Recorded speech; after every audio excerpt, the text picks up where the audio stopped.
Welcome back for another episode. Today we're going to take this, add a little bit of this, and create some storage like this. Come on, I'll show you how.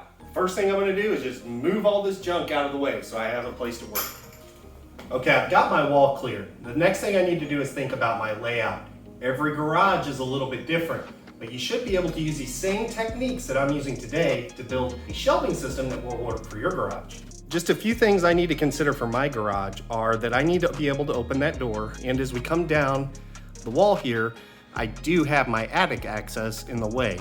So any shelving that I put under that can only come out about 24 inches, or otherwise I won't be able to get the ladder down. The next thing I need to do is find a bunch of studs. So I'll find each stud in the wall, and those will be when I bolt the back of my shelf to. You'll see here in just a minute. Now there's lots of ways that you can find the stud in the wall. Some people use a magnet, some people have fancy stud finders. For me, I have newer construction, so it's going to be pretty easy for me. As you can see, when they put in the baseboards, they nailed each one right on the stud. Plus there's a mark on the ground, 16 inches on center, where each stud was laid. So I'll use that as my indicator. First, I'm just transposing the mark from the floor up the nail line to the top of the baseboard, so I have an indicator of where that stud falls in this wall. Next, I'll take my level, place it on that line, and just scribe a couple of marks up the wall all the way to the top. Next, I need to think about a layout that's going to work for me.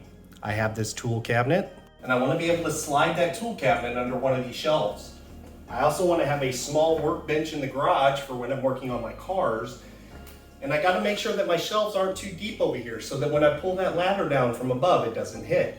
So I went ahead and pre-sketched what I'm going to make. This side is near the garage entry door.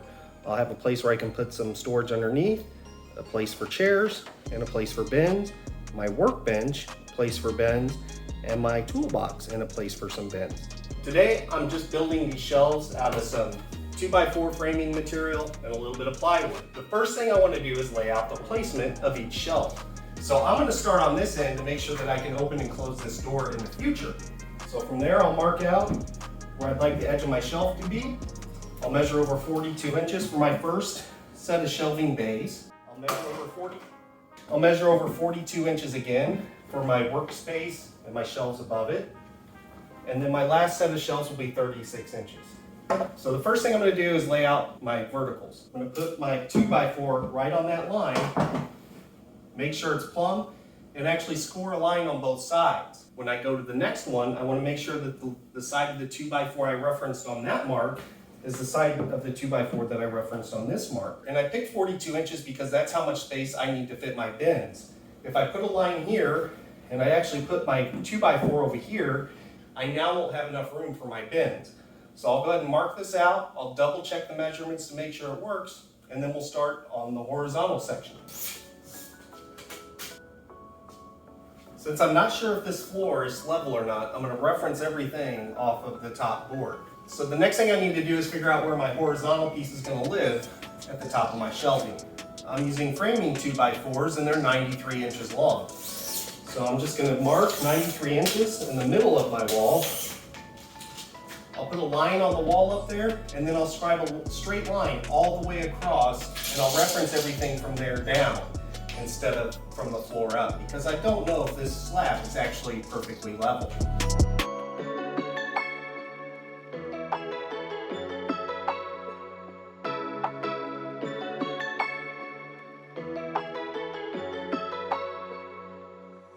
Now that I've got a straight line scored across the top, I'll take a 2x4 and screw it in place horizontally using that line as a reference for the top of the 2x4. This is probably a little overkill, but I'm going to use these 3.5-inch Simpson framing screws to screw each horizontal 2x4 in place. To make this a little bit easier so I'm working alone and I'm not trying to put in screws hanging off a ladder, what I'm going to do is line up the edge of my 2x4 where the edge of my shelf is. I already marked on the baseboard where each one of the studs is. So I'm going to get my screws started on the ground. That way when I put this up on the wall, I can just screw them in real quick and I'm not fiddling around with a bunch of screws while I'm on the ladder. Just going to line this up with my marks. do it one screw in the middle.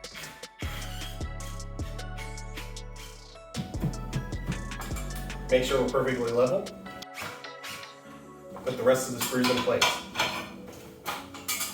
There's only 6 screws holding this in, but I can tell you it's not going anywhere. I'm out of shape. Anyway, I'll cut the last one to length and I'll screw it to the wall the same way. Now that I've got my top board nice and level and it's secured to the wall, I'll just use that as a reference and work my way down and lay out the rest of my horizontal shelving braces on the wall. All right, now the next thing I didn't want to do is measure. I know that my next set of shelves I want 16 inches apart. I simply cut a scrap piece of 2x4, 16 inches, that I can place in between my 2x4s to make sure that this parallel with that all the way down. All the way down. This next set of shelves will also be 16 inches. So again, I can just take my template as a spacer and move it down. I don't have to worry about making a bunch of lines or marks on the wall. I can now just use my spacer and everything will come out perfect. So when you can, don't measure. One last good use of this spacer is just lining it up with my last screw on the stud, letting it fall straight down, and so I know where to put my next screw in my horizontal piece. All right, I got all my horizontal bracing attached to the wall. None of this is going anywhere. I could literally climb up this like a rock wall. The next thing I need to do is cut my horizontal supports that will support my shelving. So for these, I'm going to cut them 31 inches long. The reason I chose 31 inches is because I'm using 93-inch 2x4 framing studs, and I can get 3 pieces out of each one. These on this side will be a little bit shorter to allow me to still pull that ladder down for the attic access. So these will be about 20 inches long. I'm not in my shop today, and I had my saw out here. I really need a stop block so I can cut these out quickly so I don't have to measure each one. Sorry, sweetie. I'm gonna use the house as a stop block. To attach these supports to the ones that are on the wall, I'm just gonna use a couple of pocket screws. This was easier for me than trying to do a full frame and hang it on the wall since I'm working by myself. A little word of advice if you're gonna start using pocket screws. Go ahead and upgrade to the nicer jig. It's just a few dollars more, and I'm telling you, this thing makes a world of difference versus some of the smaller models.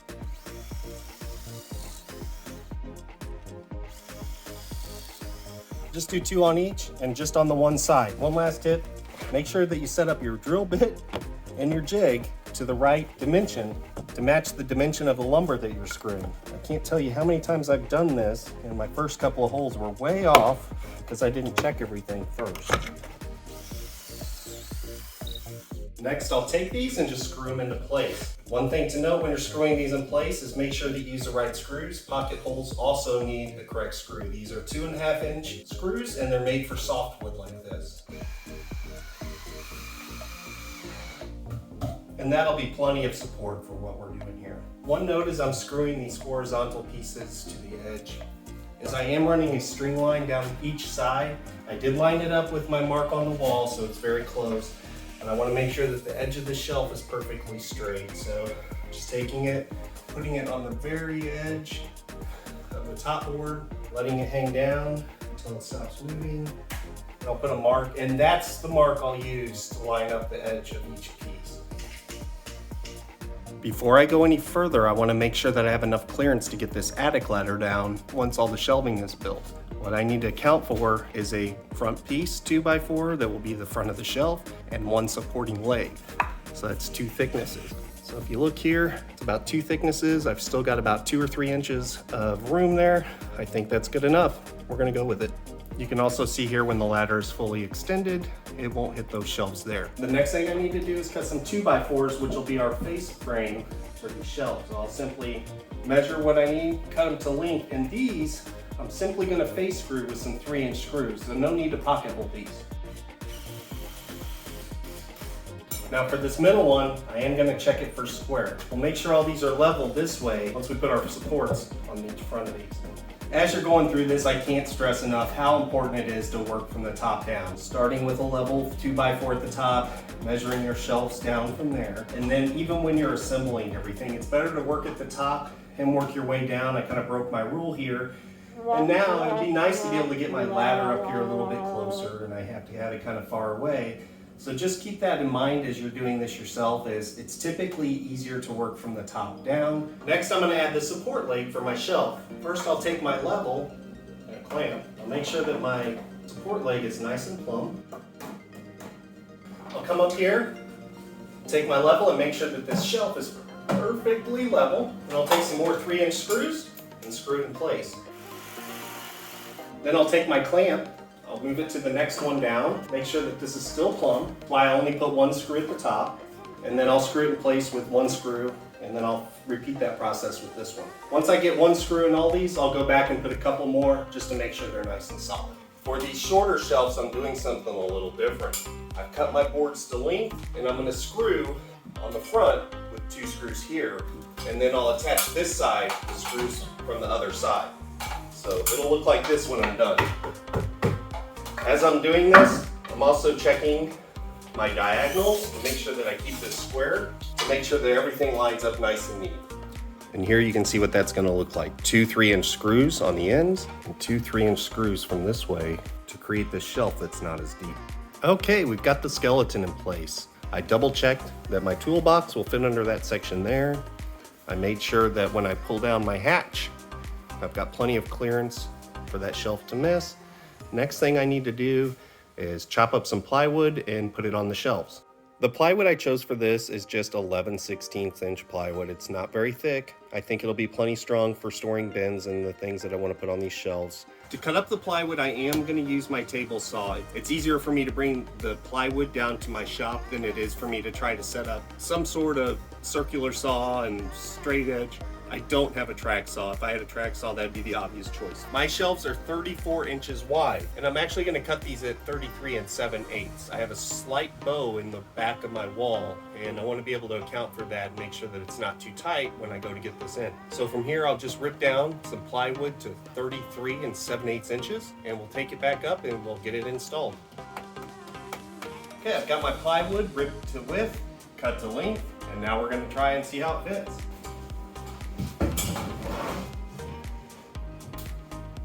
Looks perfect. You could screw this, you could glue it. There's a lot of other methods. I'm using 1.5-inch 16-gauge nails just because it's quick and easy, and these are just going to be holding some plastic totes full of stuff. So I don't really need it to be structural. These things aren't going anywhere. If you're doing something a little more heavy duty, you might want to nail it with something bigger or screw it in and glue it. And that's not going anywhere.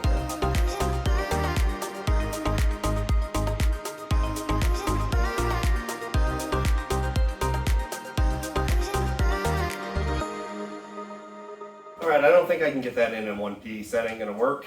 I think I'm gonna have to cut this in half and just break it on a seam and put it in 2 pieces. So, not exactly what I wanted to do, but I think that'll work. Oh, just barely. That just barely fit. That's perfect. We'll get it nailed in place. I've got all my other shelves installed with the 11/32 plywood. This part right here is going to be more of a workbench style. I had some extra 3/4-inch plywood laying around, but since this has the ability to get beat up, I wanted it to be a little more sturdy than the thin plywood I use for the shelf. So that's what I'm going with here. Now, the scrap piece that I had was not quite big enough, so I did have to cut this into 2 strips, which is fine. The seam will be near the back. I also took my circular saw and did a cutout, so if I ever want to run a cable from my power outlet back here underneath the workbench for some reason and not over the top, I have the ability to do that. And while I nail the rest of these shelves in place, I am just going to put a few screws to hold this in place. It has the ability to get painted on and beat up, and after a while I might want to be able to replace this, and having screws in it instead of nails just makes it easier to replace. I have 1 scrap of plywood left from my shelving, and so what I've decided to do is just put it right here. In order to do this, I cut it to length, and I'm just using a jigsaw to notch out for the 2x4 support system up here. Once I get this cut out, I'll just nail it in place in a couple of spots very loosely. It gives me a place where maybe I can hang some tools or some other things, and maybe have a little bit of dust control if I chop anything up in this area.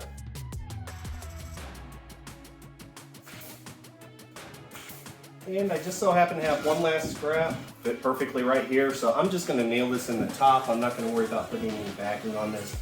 I'm not sure if this is something I want long term. I don't want this to go to waste for now, so I'll just nail it in place.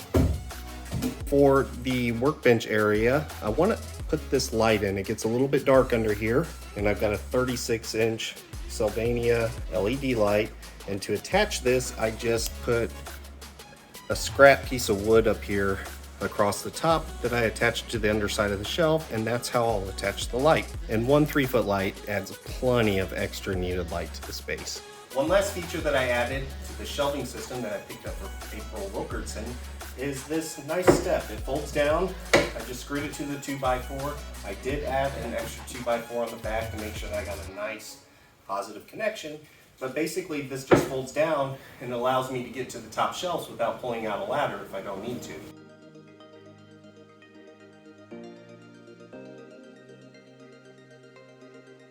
Plenty sturdy. And here's a recap of what we did. This area is indented a little bit because I had to build around the attic access and make sure that that staircase would pull down. This spot in particular we used for chair storage. We have a lot of fold-out chairs, fold-out tables that we use around our fire pit, and we wanted a nice easy way to access those. Right above that we put our coolers that we take out on the boat most often. And above that is a custom storage shelf for all of our knickknacks. This next spot is a workbench. This workbench can be used for working on the cars in the garage or for carry to garden. This spot works perfectly to hold my sawhorses for now, but I may eventually put in another shelf. To the left of that, I have all of my car tools. So these are ones that do not belong in my wood shop. These are more for the Jeep. Right above that is all of Carrie's garden stuff. We decided to leave this as open shelving. In future videos, we're going to have to address my fishing habit. I need a place to store all this stuff. Also need to find out what to do with some of my lawn equipment so we can get the Jeep out easier. All in all, we're really happy with the way that this build turned out. We had some unique challenges that we had to work around, one being that door over there and our attic access. There's other ways to build these shelves, but for my unique situation and the storage that I needed for certain things, this worked best for me. So I just want to encourage you to think outside the box when you're building your own garage shelf. Overall, this project used 4 sheets of plywood and about 24 2x4. Make sure if you see a pillow that you do what it says, and I'll catch you on the next episode. Thank you.